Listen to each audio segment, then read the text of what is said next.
So let's move on to item 4 on our agenda, which is the discussion of future meeting dates and format, which is in person or hybrid. And I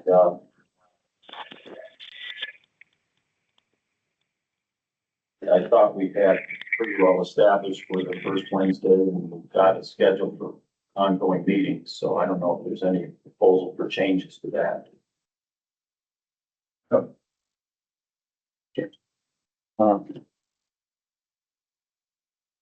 Mr. Chair, this is Dan, with Pima County. So we'll keep the hybrid meeting going and continue with the first Wednesday of every month, for the meeting. And we'll meet here for the next 12 months. We'll meet in this conference room. Very good. I think that is fine, and we should just continue.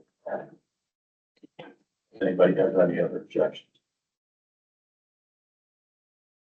Okay, let's move on to item 5 on our agenda. Formation of an engineering working group special subcommittee. And as you can tell, I'm quite unprepared for this because I thought Amy was going to be running the meeting. And I'm not really sure what she had in mind for this.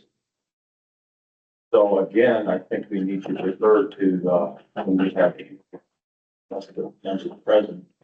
Although I think the idea was that our current working subcommittee, which is kind of looking at the code as a whole, there are certain items that we would like to push off to have another group look at, and that's what we were looking for a second. But I really think we should have everybody in attendance to make that decision. I agree. Okay, I'm gonna move on to item number 6. It's the Fisher Moran Stone presentation. Do we have someone from Fisher Moran Stone? Oh, yes, Charles Stone and Katie Zub are both on. So I think you could go ahead with that presentation that I think we had planned for last time and didn't happen. We will share screen. Clayton, that was the fastest coverage of 4 agenda items I've ever seen. Happy New Year. We don't mess around down here. That's fantastic. We'll get right to it. First of all, greetings, everyone, and really Happy New Year. May you have healthy and happy days ahead. Well, you're all welcome, and I'm glad to be here. This is a snapshot of some of the work we've been doing, and we've entitled today's short presentation, A Case Studies Report. You can see that 5 of us had a hand in it, although Katie does the heavy lifting, no question about it. And she'll do a lot of the talking here when we get going. But let me tell you here on the next slide, what we're trying to accomplish today is to show you a little bit about what the lighting designer faces, and to make sure everybody has a good understanding of thanks again, I should say, about Pima County lighting areas and the IES and IECC lighting zones and what this means. This graphic I quite like because it explains the IES zones as they're used in codes by the Department of Energy and all around the country for different purposes. And you can see the graphic is helpful to understand zone 1, and you're out in the woods or the desert, and so forth. Zone 2, 3, and 4, 4 being high ambient lighting of a city. In fact, if you look to the right there, they're called LZ lighting zones, 0, 1, 2, 3, 4. Number 4 is really downtown in a major city. We don't think there's any LZ4 in Tucson. And that's fine. And I don't think anybody's going to argue with that. But go to the next slide and you see a little bit about what this means to us. So what these zones allow, the so-called IES zones, is the tuning of lighting metrics such as illumination levels, and I won't read to you, it's all there. Um, but the higher the zone, the more power you get in the electric code, and the more lighting level, a higher lighting level is recommended. Now you can adjust these to local conditions, but this is a basic guideline. And the intent is exactly the intent we have here in our project with you, which is to minimize overlighting in dark and sensitive areas, protecting wildlife, dark skies, and so forth. So these zones help us to identify conflicts and provide transitions between different land use areas. So at the bottom of this slide, you see this handy little table, a little ribbon table, showing a correlation between the Pima County lighting areas as we know them, E1, E2, so forth, and the IEC lighting zones. Now that's not a strict table. That's our interpretation, which is probably generally true. There could be times in an E zone that you pick a lower one. You probably wouldn't pick a higher one. So that's, I think, good. It provides a good general understanding. That's a lighting designer has to do that. The lighting, nowhere in the lighting handbook, anybody's lighting lessons, did anyone talk about Pima County's E areas? So you have to make the conversion. So we thought that would be useful for you to understand that. And that takes us to the next slide. In order for us to understand, it's nice to overlay in the black text. You see the LZ zones I just explained, overlaid on the colorful map we're all familiar with, showing the lighting areas in Pima County. So that's Carl? handy. Yes. Dennis, I wanted to add something on the previous page where you were showing our lighting zones, which are the E1A, BC, and E2, E3A, E3, and the IES and A zones LZ 0, 1, and 2, and 3. The reason that's important to make that comparison is that the IES has recommended illumination levels, and they differ depending on which zone that you're in. So if we're going to say that the IES recommends a certain illumination for a certain area, that they may have that recommendation for LZ2. So we need to equate that to what our Tucson Pima County lighting zones are. Well, that's right. And the lighting designer has to make the choice. You have to make, you can't go any farther with your design until you've established this. It's sort of first step. So I thought it was good to understand that. So go to the colored map again, or whatever's next. All right, I think we covered this. You know where you are. The next one. So what did we do? We said, well, we better check our work here. We better take a look at the draft code that's out there, and on a case study basis, undertake some study into some existing real world projects. Let's drag the draft into the real world and see how it stacks up. See what happens when you apply it. So we chose a car wash, a big box store, and a fast food restaurant. We made those choices because there are a lot of them. Lord knows there's a lot of car washes in Tucson, et cetera. And they're also interesting because they're different categories of land use in terms of a big box store covers, you have parking lots, but a big box store tends to cover a lot of site. A car wash itself is quite small, but there's a lot of paved area. So you have some good variables, good parameters moving around to test against the draft code. Now we've only evaluated E1B through E3 because LZ0 or E1A projects allow so little lighting that it's not a significant contributor to outdoor illumination. We don't expect, there's just so few lumens involved there.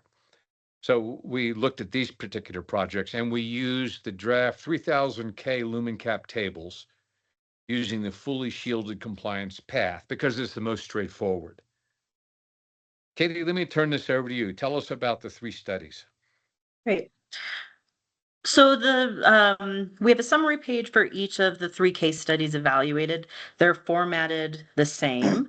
The top left, you'll see what material we had received, which includes permit set drawings, ComCheck calculations, illuminance calculations to a certain extent, as well as other information.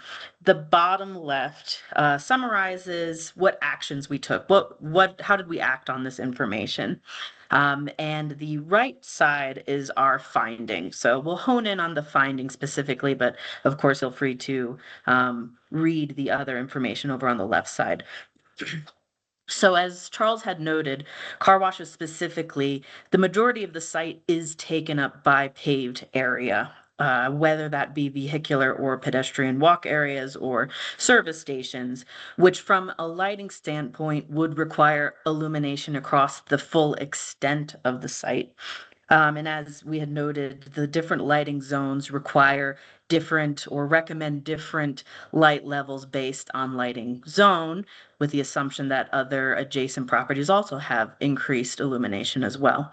So while the car wash itself was an E3 project, we evaluated it in terms of whether it could comply with E1, B, E1C, E2, etc. So big picture, because of the requirements of illumination, our findings were that the OLCC draft lumen caps for both the E1B and E1C areas would not provide sufficient lumens to properly provide illumination for the site based on IES best practices light levels.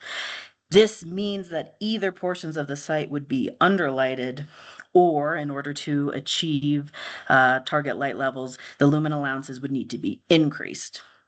However, based on this specific project, the OLCC draft caps for E2 and above would be sufficient to illuminate the site with excess unused lumens available.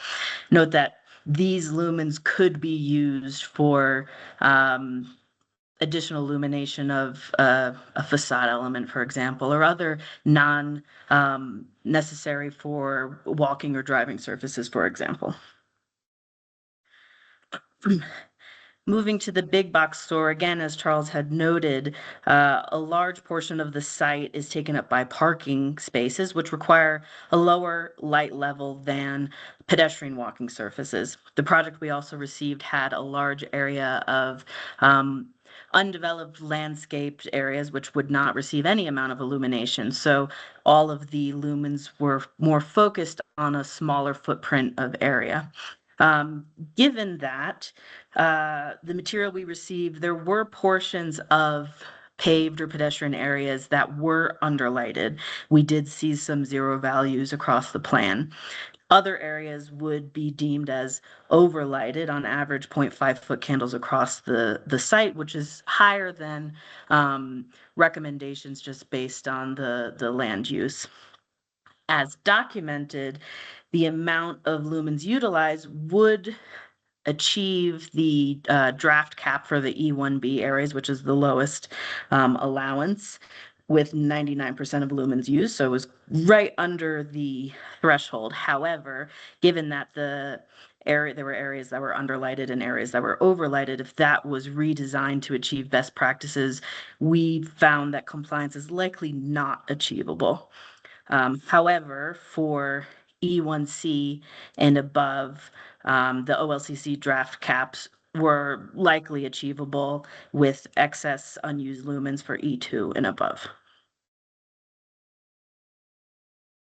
Lastly, the fast food restaurant. This is more similar to the car wash in the sense that there's a smaller footprint, which is mostly utilized as either driving or walking surfaces.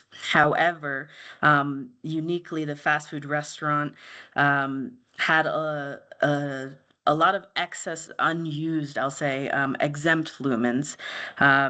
The code allows for fully shielded fixtures that are mounted beneath a canopy to be exempt from the calculations.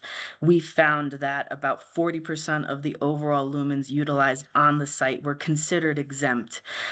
Therefore, only 60% of the lumens were counted towards the code caps. Given that the project was overlighted by approximately 4 times IES best practices.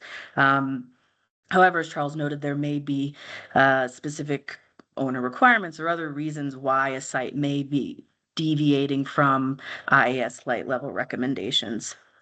Given that the site was 4 times as high as target light levels from IES, the design as documented would not comply with E1B, E1C, or E2 caps. However, if the project was designed to reduce light levels to meet best practices, compliance is likely achievable, particularly due to the contribution of exempt lumens. And we would expect excess unused lumens for E2 and above. So what does all this mean? Well, in the lower zones, in the below E2, we're close to the limit of reduction and being able to build things. And it needs a little more study to see how you want to juggle these tables. I don't think the tables are baked. I don't think the draft is quite ready, is what we learned from the case studies. Katie, what do you want to add?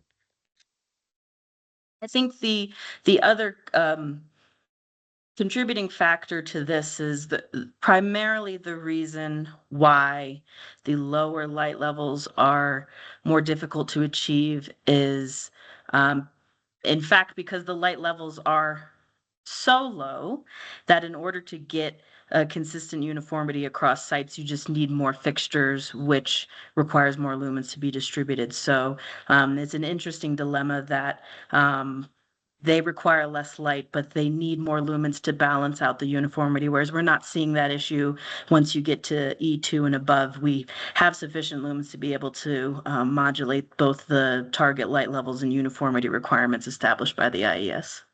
So you might explain that also by saying, I agree with how you put it. I think it's the best way to explain it, but you can also understand that by we're dealing with light fixtures which are not, despite catalog claims, they are not precision instruments. And so when we get down to the low light levels, it gets very difficult to maintain adequate uniformity to meet recommendations of uniformity. So what that means is at a low light level, it costs more because you have to have more light fixtures to get the uniformity that makes it look safe, makes it feel safe, and makes it not look splotchy with dark spots when you look at a site. So we're wrestling with how to evaluate that and how to keep looking at the lumen tables to make sure we've got them. We want to get as low as we can and still satisfy everybody. That's everybody on this call, all the constituents, all the people that have interest in this. So we understand that problem, and the case studies were very helpful to us to see how close we are. And the answer is we're pretty close. That's it, I think. Questions?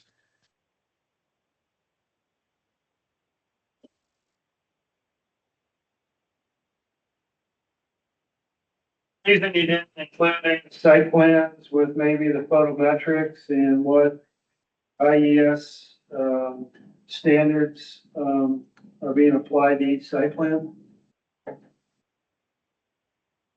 So I could, Kay, I couldn't quite hear it. We are using the current, recommendations based on RP 43 tables in the IS, to be specific. And we are, of course, it depends on what LZ, sorry? Not all of us have those tables. Can you publish that on this document? I don't think we're allowed to publish it publicly. We'll have to talk to Clayton about how he wants to handle that. I mean, it's widely available. Any professional would have it. a lot of non-professionals that are reviewing this document that don't have it. I understand that. It's complicated. I don't know how anyone who's not a professional would be able to work in Tucson. I mean, that there's a lot of technicality here. But I don't think we're allowed, I don't know what the copyright situation is on the IES. I don't know what I'm talking about. We'll have to find out and see what can be published, publicly. Where I'm going, Charles, is you're citing a code that, people really want to review this and don't have access to it. There's no way to verify it. I understand that. That's not really my problem. We'll talk about it with Clayton and we'll have to check with the IES and see what's allowed. But you could publish on your site plans that you've referenced and you've reviewed the photometrics on, what the, foot candles are. You could do that though. Oh, of course.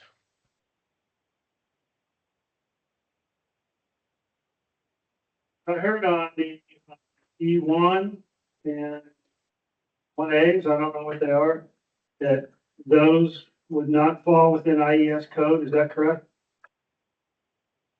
E1A, we're considering, if we go back to this diagram, would be considered LZ0, no ambient illumination. So within IES recommendations, primarily entry doors receive illumination, but parking lots, pedestrian pathways, streets, there's no additional exterior lighting beyond what's necessary at an entry door. Thus, we've excluded from the calculation, since the lumen caps would be more than adequate to provide appropriate illumination at doors for any project. So, but the point is you can't light the parking lot. I mean, that's Correct. Yes. it. Dennis, I'd like to get a clarification on that. You're saying that the IES recommendation for an LZ0 is to not light those areas except at, say, points of egress at the building? Is that what you're saying? Correct.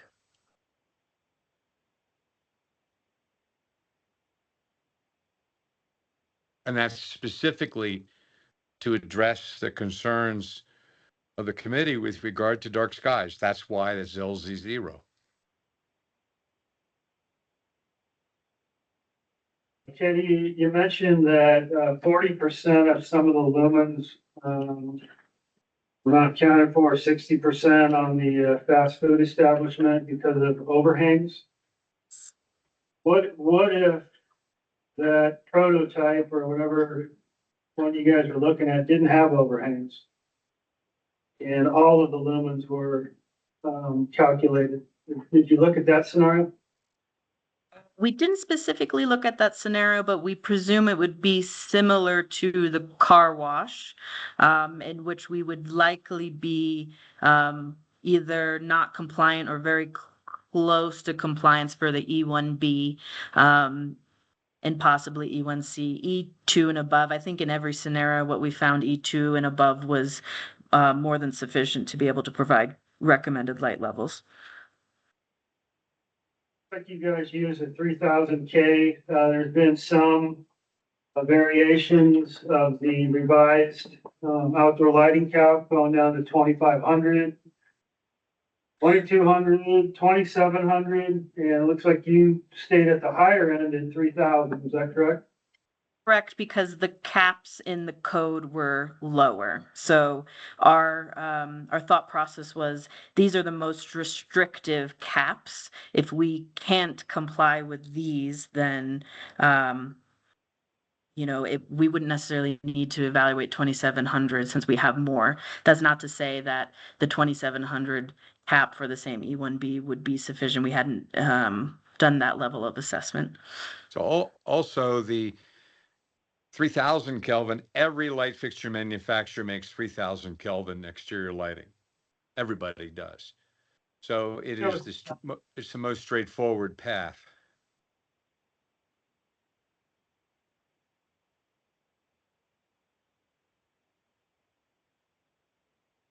Mr. Chair, we have one question from Mr. Zimmerman. Sure, Alec, as many questions as you have, go ahead. Awesome. Well, first, Katie, Charles, appreciate the presentation. That was very helpful. I want to dive into this 3000 Kelvin just so I can understand it. So you used, what is the latest chart that you guys used?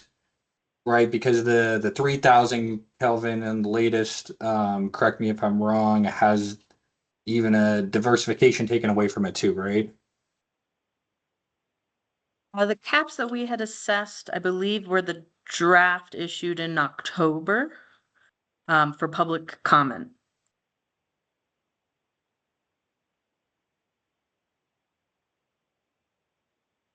Okay. A few other questions, and I think some of the committee members were kind of asking around the same thing, but will this presentation as well as your calculations and photometrics be available to the public? I don't know, Clayton, Dan. Um, yeah, hi, this is Dan with Pima County. I believe, Charles, the, documentation that was provided, when we met with the subcommittee did show kind of how you guys calculated it using the, IES tables. It wasn't showing the IESE table, so I believe that, is, we are able to, provide that. Katie, you can answer Alex's question specifically too. Would you discuss where you calculated, where you didn't, and you might go to a slide, go to the next slide so you can reference the materials received and what we acted on. That'll Yeah, and explain just Alex's question better. perfect, Charles. Thank you. And just real quick, I know that you guys can't issue the IES, standards, and I definitely understand that. I was just wondering if you were going to publish your photometric calculations and this presentation that you're giving us. Well, Um, we give it to Dan, and then so your question is directed to Dan, and I don't know the Perfect. answer to that. Okay. So go ahead, Katie. Tell Alex who knows what he's looking at, what you did. Sure. Sure. So we received a variety of different information for each project. The car wash specifically did not include a calculation. In fact, I believe the car wash we received only had illumination at the entry doors. So again, looking at it from a fresh lens, if we were to approach this as a lighting project, we established what are the target light levels that we need for the different area types, also based on zone. So the LZ1 zone needs less light than the LZ2, which needs less than the LZ3, and sort of establish that as a baseline. We then performed photometric calculations for the car wash, studying what was achievable. And again, given the caps, establishing the caps, we were not able to achieve compliance with E1B So or Katie, E1C. just to help Alex understand what you did, you took the fixtures they gave you and the plan they gave you, and then you put it into AGI and you ran an actual calculation. Yes, except for this one specifically, we selected our own pole fixtures for the site since there was not an existing pole type on the project. Again, focusing on very efficient luminaires, fewer quantity luminaires to maintain that low lumen cap value. So in the context of the car wash, we perform the calculation, and again, we're doing evaluations for each of the lighting zones, as well as we looked at the ICC power density to ensure that power could be achieved for all scenarios. We found that in each lighting area, the lumen caps were more than sufficiently achievable by energy code. So that wasn't really a factor in our assessment. But The it's other worth, two, wait 1 second, it's worth interjecting there for the non-lighting people on the call, non-technical people. Notice the first thing we had to do was agree amongst ourselves that it was LZ1, because that's where you get the power requirements and the illumination guidelines. You have to start at the beginning each time you look at one of these. And Katie, you were going to continue. The output looks like what? What do you get? You have plan drawings with a photometric grid overlaid. correct, yes. And we produced, I would say, statistical areas for the different space types. So we had a statistical area that gave us the average and uniformity for the parking lot specifically. We had one for walking surfaces. We had one for entry doors. So really each of the different types of uses across the site, because they also all require different light levels. So we were looking at the granularity of that versus looking at the entire site as sort of one metric, which, going to the other two projects, we received photometric calculations as part of the submission. So we did not perform additional calculations. We assessed what was given. For both of these projects, there was a plan overlay with point calculation values as well as an overall summary table. So again, they did not provide the breakout by different use cases across the site. It was just an overall area. So again, we looked closely at each of those spaces to determine whether or not we were achieving light levels for a pedestrian walking surface, for example. Again, walking surfaces require higher light levels than driving surfaces since cars, come with headlights attached. So we did our assessment on the material that was provided, the calculations that were provided, and again, looking at the IES recommended light values for LZ1, LZ2, LZ3 for both the big box and the fast food. And then a lot of the work also was determining the percentage of unutilized humans. It was just doing some math again based on the data that was given on the sheets. Yeah, understood. Again, I appreciate it. I know it's very complex, so appreciate you guys taking on this task, and the presentation was nice. It was good and informative. I think one thing for the committee that we need to start thinking about is our lighting zones as well. Charles or Katie, if you'll go back to that slide where you're comparing the outdoor lighting code lighting zones. Yeah, so we're taking almost a radial approach based on where the observatories are located, but there's areas in LZ0 that I don't think line up with the definition of LZ0 based on IES standards. Right, you can see I-10 drives straight through LZ0. Canoa Ranch is located in there. There's communities, there's probably convenience stores, things that typically do not live in the LZ0 area. Right? Would that be a safe assumption, Charles or Katie? It's not only is it a safe assumption, but it's an interesting problem, because if we get called to design a project, maybe somebody wants to build a little headquarters in that area off the 10. First thing we have to do is see if anyone's going to agree to more than LZ0, because you couldn't build it. You couldn't light the parking lot. How are people going to get, it's not going to be safe. So it's an inappropriate use. It's a use that's not it's not that it's not allowed, but you couldn't light it. So Well, it raises an interesting question.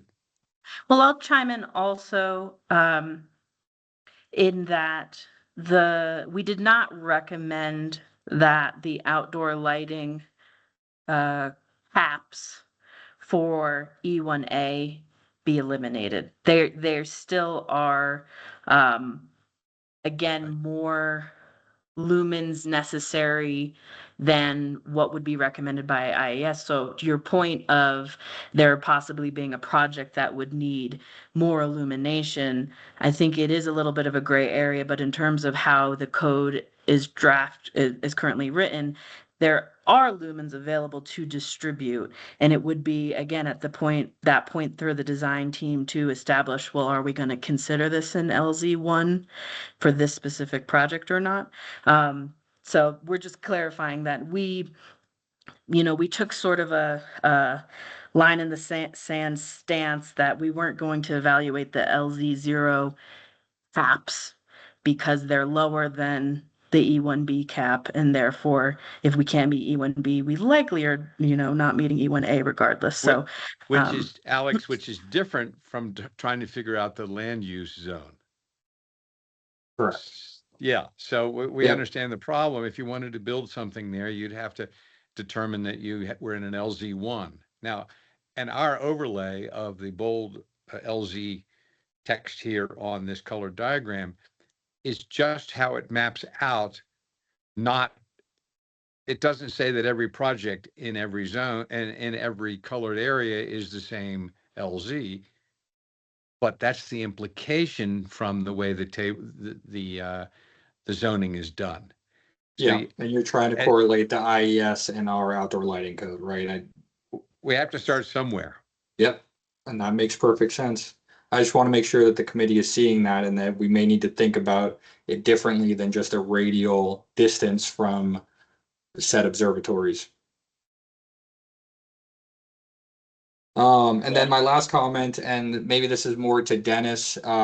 Dennis, does the latest outdoor lighting code revision that Katie looked at, does it have an option for 3,000? Because I thought it didn't even have an option for 3,000 and it started at 2,200.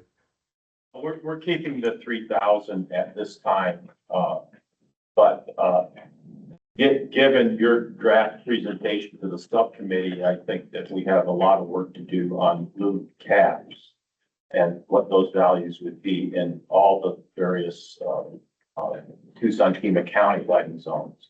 But going back to this issue of comparing the map, Tucson, Pima County lighting zones and ISNA lighting zones, that there's a fundamental issue, which is that the purpose, that one of the most fundamental purposes of the code is to protect the observatory interests. And that's most important in those tight radiuses to the observatories.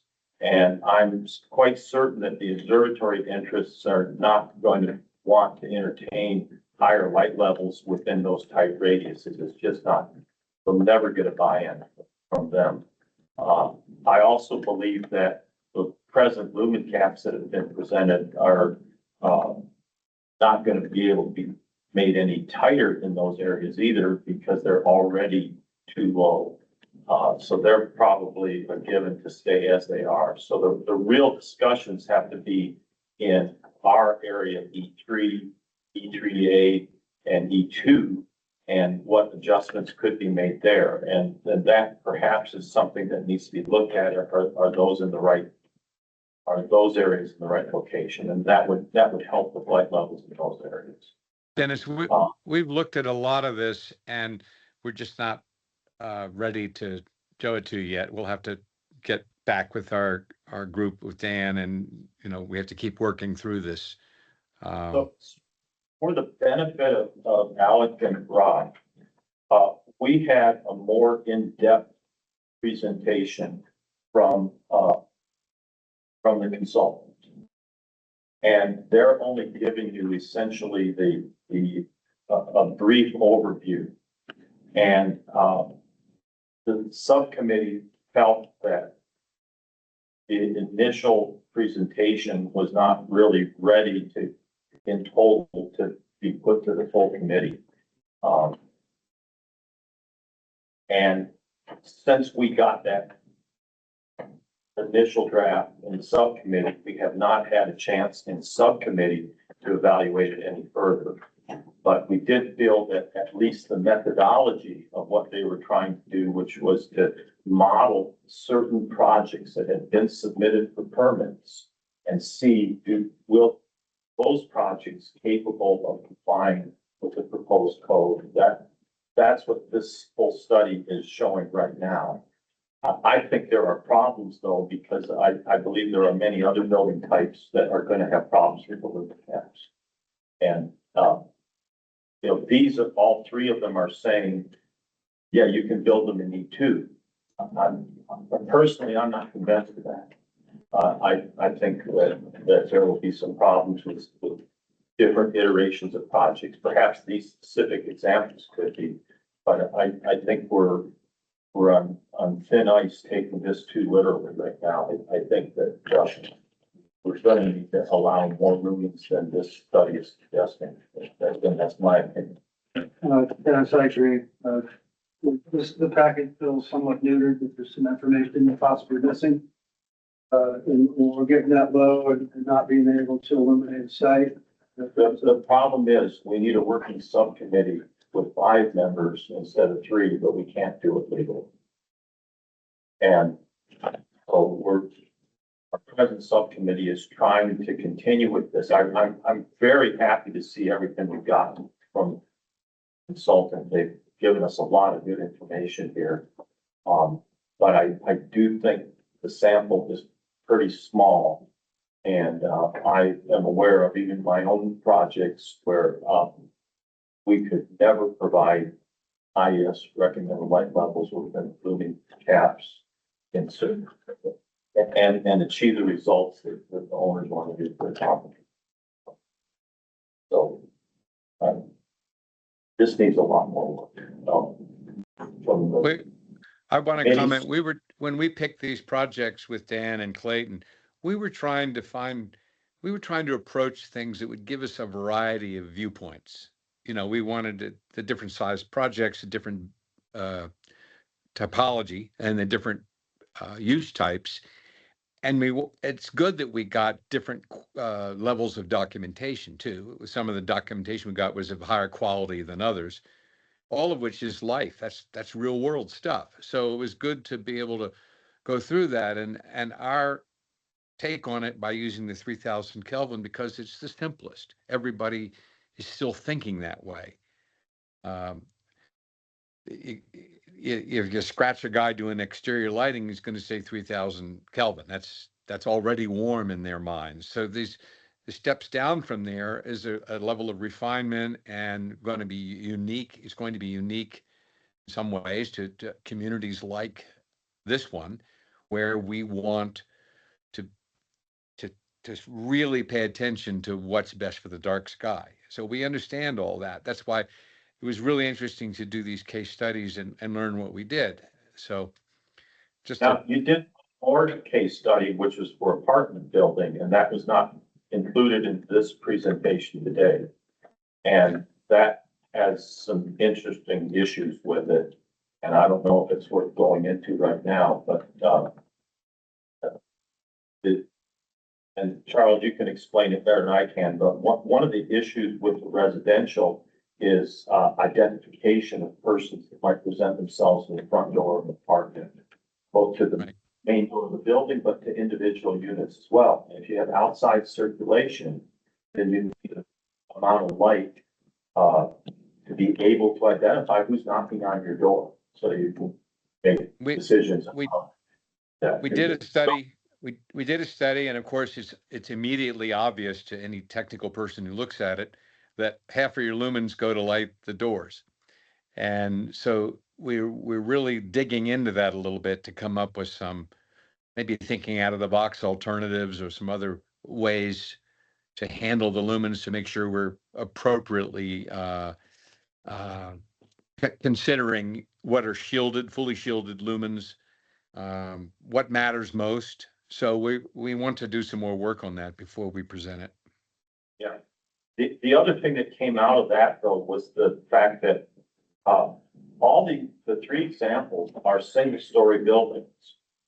And if you get a taller building that has exterior circulation, and that's very common in multifamily, Right. hotels, motels, Garden style walk-up apartments. but the same style in office buildings.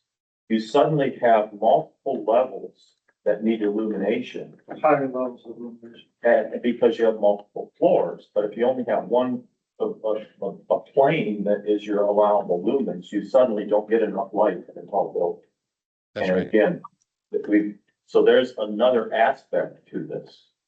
So it's becoming more and more complicated to figure out where do you draw the line on the lumen caps, while at the same time, we're getting lighting installed, newer LED lights that are putting out way too much short wavelength light to where they're becoming a problem for the observatories. And this is Well, we're the thinking theater- about that.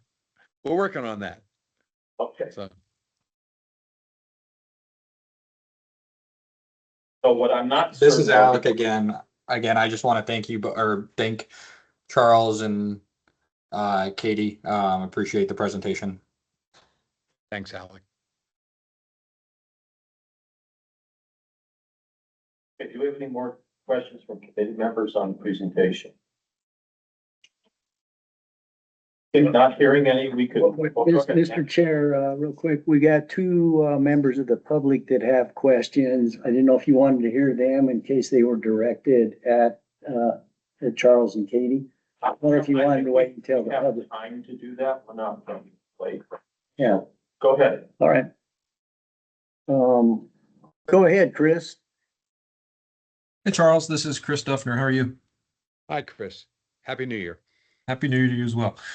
I think I heard it correctly that all of the kind of case studies were looked at using the full cutoff option. Is that correct? Yes, for the three that we're presenting today, we evaluated the full cutoff option, correct? Awesome. So if a designer or an owner wanted to utilize some of the unshielded aspects, I know that in the draft code that drastically lowers the available lumens per acre. How would that affect these different types of projects? So off the bat, anywhere where we're not complying already, we most certainly would also not comply with the unshielded version. Sure.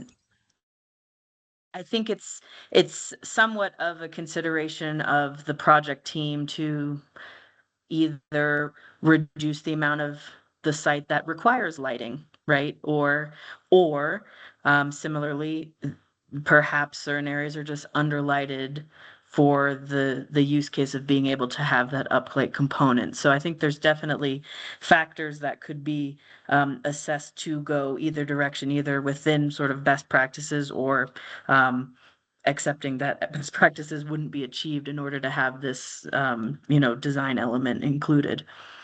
Well, Katie, you raised two interesting points that we need to talk more about in the subcommittee. Their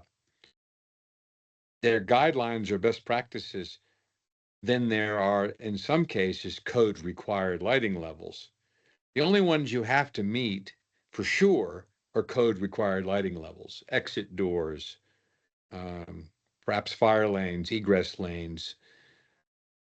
Guidelines are to some extent at the discretion of the project team and the municipality. So that's a little bit of a gray area. People ask, what are the purpose of the guidelines or the so-called IES recommended practice? Well, if somebody falls at the entrance and they decide there's not enough light, then the engineers and the architects get sued. And if you didn't have enough light, if you had enough light, then you don't have a problem with the lighting. I get to go home early and the deposition. So, I mean, that's why the recommended practices are there. So, and it's not just that, but it's for safety. It's for feeling of self-assurance. It's for vision. It's for vision for different people of different ages. It's all these things together is what goes into recommended practices. And the other thing you bring up, Katie, is of course, this kind of a code based on an acre from its very first principles is basically arguing for low density. It's why it's hard. It's the real reason it's hard to build a multi-story apartment building in a low lighting zone because you run out of lumens, which are based on footprint, unless you have a big site. So these things all kind of go together. They do go together, and we have been thinking about all of them, and that's why we're only showing you a few slides today, because it hasn't all gelled yet, because we want to get to the best solutions, if that helps a little bit. Thank you. May I? Yes, Eloise, please go ahead. Thank you, Dan. This is Eloise Gore, and I live in a homeowners association in the Catalina Foothills. And this is really fascinating to me, even though I'm not a technical person. I mean, the notion of getting a real world understanding is clearly key. So therefore, not surprisingly, I'm wondering, I'm glad to hear that you were looking at apartment buildings, but I wonder if maybe something similar for single-family homes or HOAs as a community would be helpful to get a real-world understanding of how the draft would apply to a real place. That aspect of the 1 acre is very important to us because we're mostly on quarter acres, and how is that going to work? So I just wondered if anybody's thinking about doing a case study that looks at single-family homes and homeowner associations and condos that are horizontal condos as opposed to vertical condos. Well, we've discussed it and looked at the numbers. Dan or Clayton, do you want to comment anything about this? Because our work has been focused on the commercial.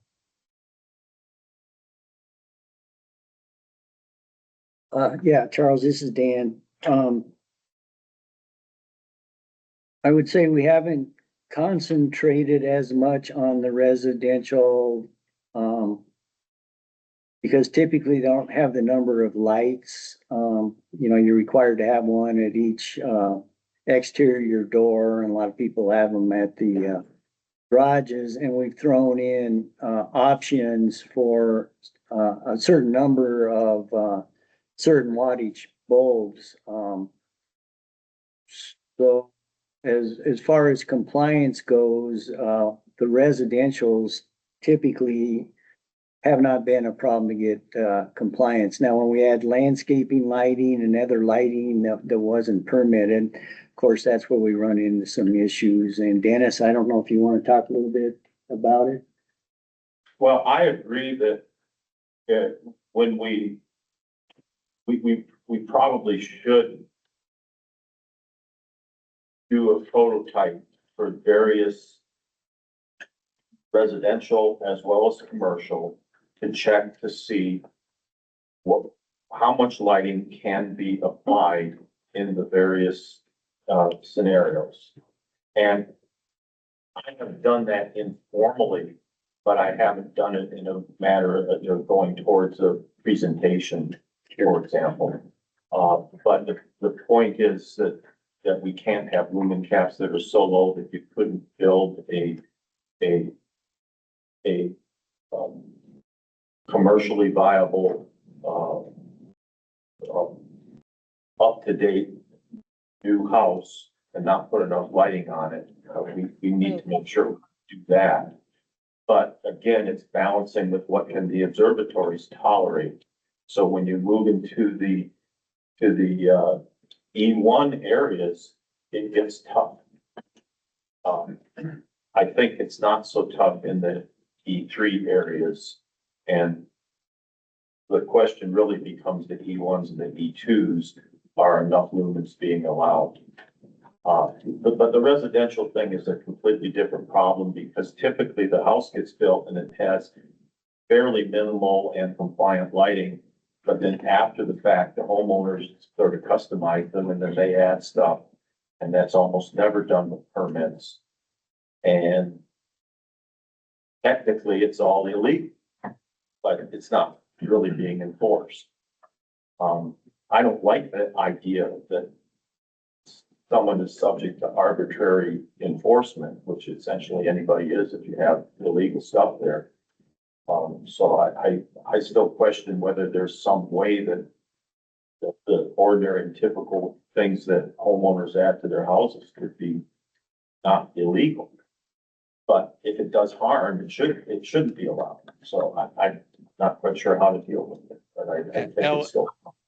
Eloise, the 3 guidelines to take home: warm color light,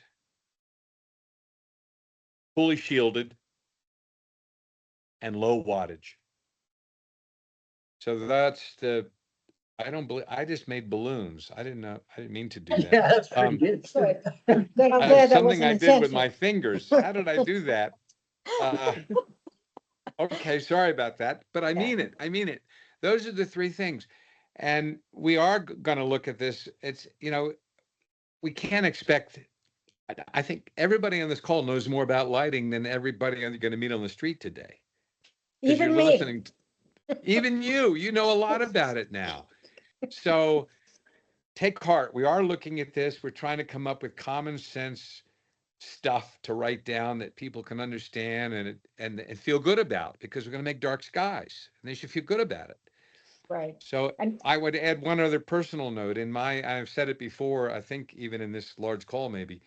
Here I am in Ridge 4 of La Paloma, north of River, and I'm a secret advisor to the board of directors as we work on making sure we keep dark skies in our HOA. I think we have 100 houses roughly, and we have an actual lighting code for HOA. So that's another way to go. Take that home, think about it. well, we Uh, have that, and our particular HOA has 291 homes, and we're part of that whole Fairfield complex, which comprises 12 HOAs, and we're in E3A. So we're right up there. And we're just trying to be good citizens and do what's right and try to figure it out. And when you're looking at lumen caps and people don't, understand about lumens, and I understand you're thinking about watts versus lumens, possibly, it's just difficult. And I thought that maybe it would, and I hate to use the word enlightening, but that's the word, that it would be enlightening to the committee and the subcommittee to see what it's like in a real world place where We'll do people are that. trying to have lighting for decoration or lighting for safety or lighting for whatever reason, and yet do want to comply. So I just thought I'd throw that in there. I think the case studies were great, and I am learning a boatload of lighting. So it's a great experience. Okay, Thank you all Eloise. very much, as always. Very good. Happy New Year. Thank you.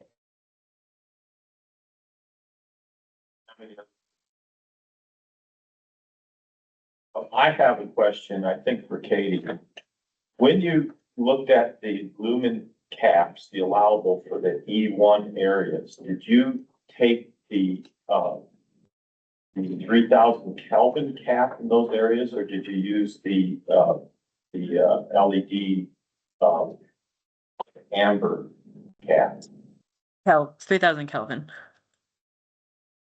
So in those areas, the draft is proposing substantially higher allowable light levels when the lighting is provided with the amber LED sources. So it may be that you said that the projects would not work, but they may work if their lighting is done with amber LED. And I Yes, think that's something. well, and as Charles had noted, just in terms of what's on the market, 3000K is available across essentially every light fixture option available. Amber is available for select fixtures. We find it more commonly available in low-level step lighting or smaller scale type of fixtures.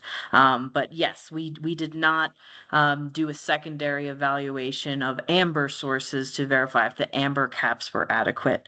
I would quickly note that if the caps, just as a comparison, are comparable to the E2 caps, we can do some quick, interpretation that it would be adequate. But yes, we had sort of used the baseline of what is commercially available and what's the most sort of stringent option, in meaning lowest cap allowance, which was the 3K. However, we did elect to do full cutoff because the unshielded version is not a necessity, right? We wanted to make sure we could focus the lighting downward on the surfaces we're trying to illuminate and verify that those values would get appropriate light levels. Also remember at this time, well, amber's at the far end, way down there at 2200 Kelvin or something, but all the other options in there, phosphor coated amber, and there's some pretty good color rendering in some of these sources, but they all cost more, and they're generally special orders still. There are very few. There's some parking lot type fixtures that you can get with those, but there are very few fixtures that any architect is going to want to specify that have these low Kelvin sources as a standard product. You have to call them up and they're gonna want a purchase order before they commit to a price. There are all kinds of problems. All is true, but it also fails to recognize a little bit of history of our lighting regulations here in Tucson, Pima County. Before we even had the lumen cap rules, we had prescriptive rules. And the prescriptive rules were saying that any light source rated higher than 50 watts in the E1 areas had to be low pressure sodium. And this was up until the year 2000 or 2001, whenever the lumen cap code came into effect. All the work in those E1 areas, that would include E1C, which is a pretty big area, and E1B, you will see the legacy of those still exist. They're all of where you've got entire parking lots lit with low pressure sodium. Right. I mean, I remember I've designed public schools down in Rhode Tucson, 100% low pressure sodium, all the outside lights on the entire site, all low pressure sodium to comply with that code. That's the equivalent now is using the amber, not a 2200K, but actually either a PC amber or a narrowband amber LED. So it's really orange looking, just like the LPS was. But we have that option in the draft now. And for example, in E1B, 100% fully shielded, if you're using 3000K, you're limited to 25,000 lumens per acre. It's 48,000 lumens per acre with the amber. I understand that. Yep. It almost doubles the allowable light levels. So again, if you're saying buildings are not buildable, well, maybe they are buildable, but they have to make a choice to go to that amber light source. And yes, it limits your available light fixtures, but there are light fixtures available with those amber. And in the past, that's the way outdoor lighting was regulated. Well, And it can be, it didn't stop in 2000. I don't agree with only one. I agree with everything you said. You're right. And I'm in favor of a lot of it, except for one thing. You can't get those fixtures. You have to call up. They're going to be special order to a very large extent. And there, of course, is no more low pressure sodium. I suppose there must be somebody who has a warehouse full of them, but nobody's making them. New lamps being manufactured there. Yeah, LPS is done and dead. It's not going to continue on new work. That's why in the draft, we're not saying anything about LPS other than recognizing it's a legacy. And we're not arguing about that. It's a nice piece of history. But to get the amber sources, the biggest demand for them right now is in the 7 or 10 states that have turtle regulations. All the exterior lighting along the coastlines in the 7 southeastern states of the U.S., you have to use a certain amber in all of your exterior lighting. So, and that's produced some demand for the fixtures. So I agree, it is changing, but all that stuff is pretty much special order. Chris, you're in that business. Do you have any comment on that? Yeah, so I would, this is Chris, I would agree with you. I would say that some manufacturers have cataloged fixtures with amber, but that doesn't necessarily mean that they're readily available. Just because it's cataloged, like you're saying, doesn't mean that that's going to be a 4 to 6 week lead time item for sure. So I agree. I called when we were researching this work for the case studies and talking about all this. I called a couple of manufacturers, 3, and I asked that question. I said, "You show it on your website, yeah, but we don't make it. It's special order." Yes. So go ahead, Chris. I cut you off. I'm sorry. Nope. That was all I had to add. You're correct in that regard. Thank you. That helps me understand where we stand right now. Do we have any other questions for the consultant? Either from the general public or committee members? I think then we're going to move on in our agenda to our next item, which is item 7, committee discussion. So any of the committee members, if there's any aspect of the outdoor lighting code that you would like to talk about in this meeting, we can bring it up. Anybody?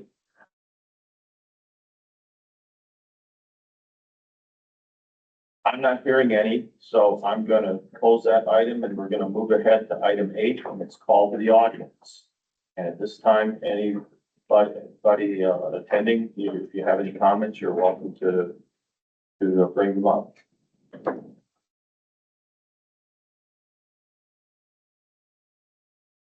Any online questions? No, I just have Go a, ahead. I just have one question. Could you state your name, just for the- Priscilla Storm. Um, I'm sorry I arrived late. I'd really like to know what happened 1 through 5 since I apparently missed it.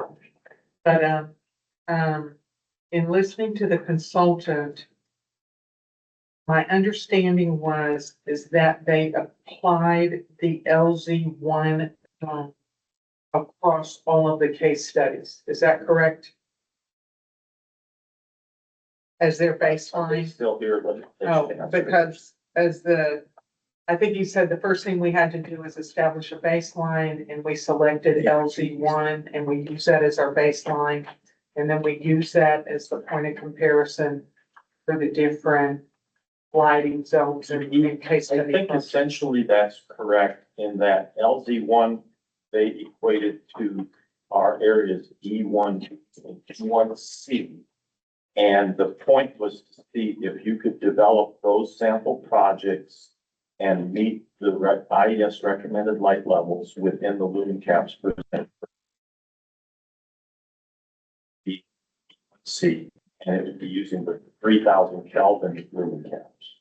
And what they've come back with is saying that no, and not in all cases, they would not meet those recommended. Right, light levels. and I caught some of that part of the presentation. I guess my question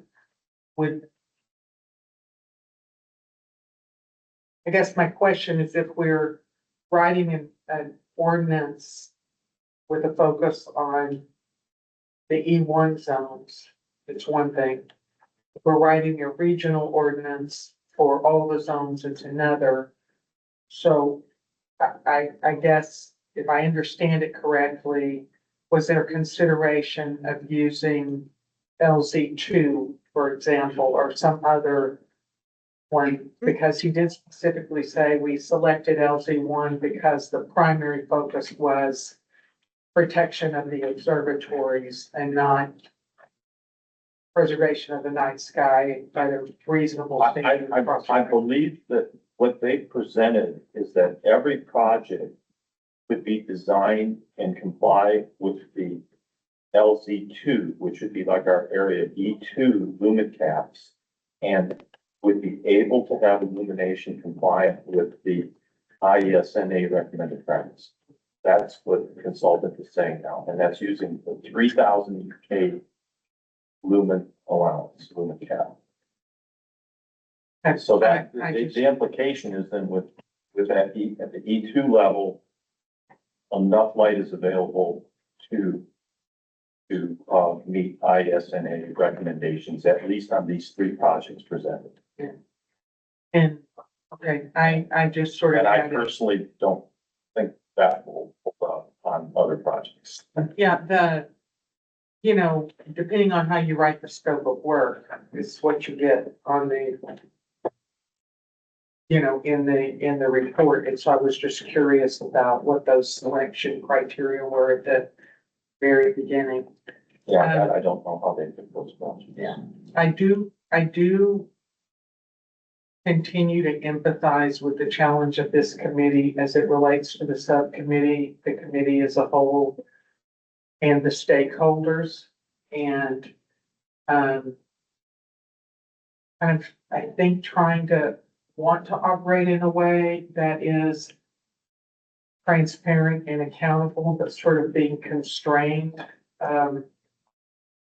by the issues of quorum, that kind of thing. Thinking outside of the box. I don't know if there's an ability for some of these things that do have legal implications to be dealt with. It's something that would be comparable to an executive session that would allow greater participation of all the committee members so that it wouldn't be just limited to three? Or whether I, on a temporary basis, expand the committee membership very conveniently to a limit so that you could have 5 people in the subcommittee, because it's been a challenge and it's sort of hampered. It's clunky, right? It's just clunky. in terms It is, of but I think is it a state law or a county policy to not have more than 7 members? on a committee? It's the city's, charter. City charter, you Yeah. can't have more than 7.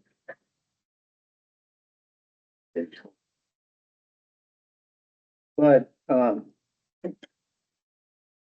yeah, this is Dan with Pima County. I know, Priscilla, you had missed the first part of the, meeting, but the discussion of formatting, a second, subcommittee and the, consideration of the chair and vice chair, we postponed until February so that all the committee members could be present. Was there a quorum today? Yes. We have yeah, a forum, but we're missing Amy and we're missing Buell and Dan Slater. Yeah. So missing the 3 other members, I don't feel it is appropriate for us to do these other things. So we quickly moved and decided to postpone. Yeah, Priscilla, this is Dan again. Yeah, so when we did the roll call, we had quorum. There were 4 members present, three absent. Then when we did the approval of the minutes, there were all 4 of the present committee members voted to approve the minutes. Thank you. Thank you. Do we have any other audience members that want to? Hearing none, I'm going to move on to item 9 on the agenda, which is future agenda items. And other than number 6, I don't know if we need another presentation or not, but I think all the other items should definitely be on the agenda for next meeting, and maybe we should still keep item number 6 so that if there's additional work done that the consultant wants to present, we can hear it at that point. Yeah, I agree with that. A second.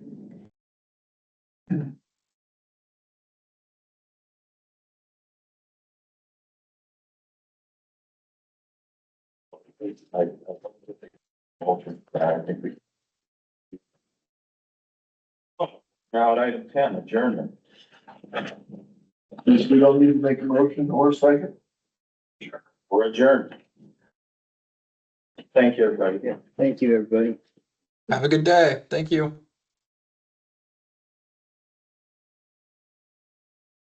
Yes. How are you coming along at working through all the comments that you received? Because that wasn't on the We have agenda. not had a subcommittee meeting. Oh, it's been completely Yeah. solved. Just bring it. Yeah. Well, most likely we'll have a subcommittee meeting, this month sometime. Okay. I know it was the plan for those. It's really on Amy's availability. So Bye, Jen. we can get her in. Hey, Craig and I can both do it.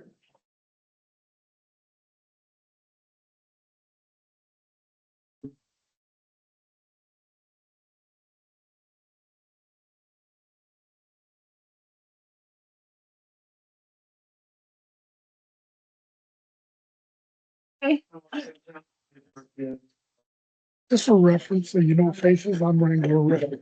Yes. I've been dealing with this for a long time. Was city inspector for 2000. So I'm getting to know. We'll put faces to emails. Very well done on how you presented it. Yeah.